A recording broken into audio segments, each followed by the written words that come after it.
and roll is starting to come back a lot stronger. So who knows what will happen. Although it had been brewing for a while, 6 months after the release of I Was Made for Loving You, the disco backlash was in full force. Rod has, bless his heart, he's come through Do You Think I'm Sexy, hasn't he?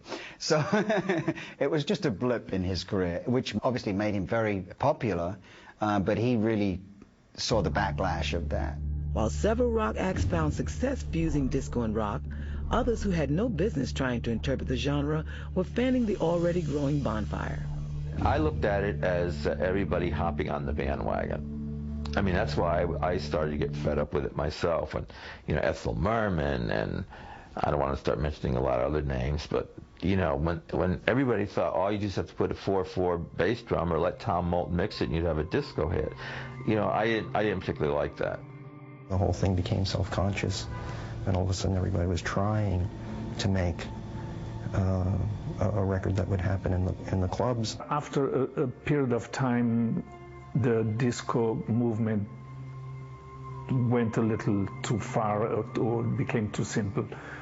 The melodies were shorter and shorter, sometimes no melodies. And it becomes almost like a free-for-all where you have the majors, you have the independents, just rushing to get that next disco record out, which is when we just saw a glut of product. Not always good, a lot of it rubbish. Disco sucks was the attitude because a change was needed. In the summer of '79, discophobia culminated in a disco demolition rally in Chicago's Comiskey Park. You had that whole disco demolition derby in 1979 in Chicago that was prompted and hosted by the Chicago radio DJ Steve Dahl, who basically during a halftime at a baseball game had thousands, tens of thousands of people bring their disco vinyl records.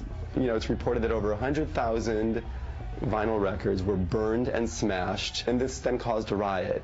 The people that were part of this demolition, as it were just, you know, people that maybe weren't educated, were very unsure of their own selves, were having problems with, you know, where this music was coming from, the clubs it was coming from, what was associated with it, whether it was drugs, alcohol, partying all night, free love, you know, open sexuality. There was a lot going on, which for mainstream America at that time, it may have been a bit too much. I believe that middle America decided that they did not want their children involved with illicit sex, drugs, and alcohol abuse that seemed to be inherent in the disco culture.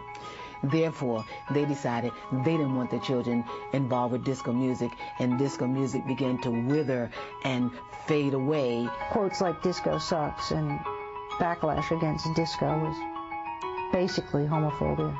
I've always thought there was a racist element to Disco Sucks. It was sort of like a classic rock audience going, we don't like all these black people dominating music, and that's pretty reprehensible.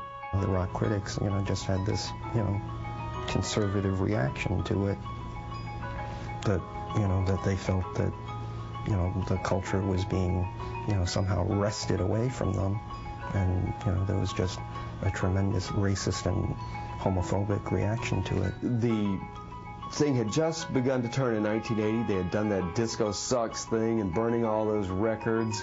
It was like the industry wanted to kind of commit suicide. People were getting tired of the word disco, and God bless us, we had our association with that. You know, I mean, it's like a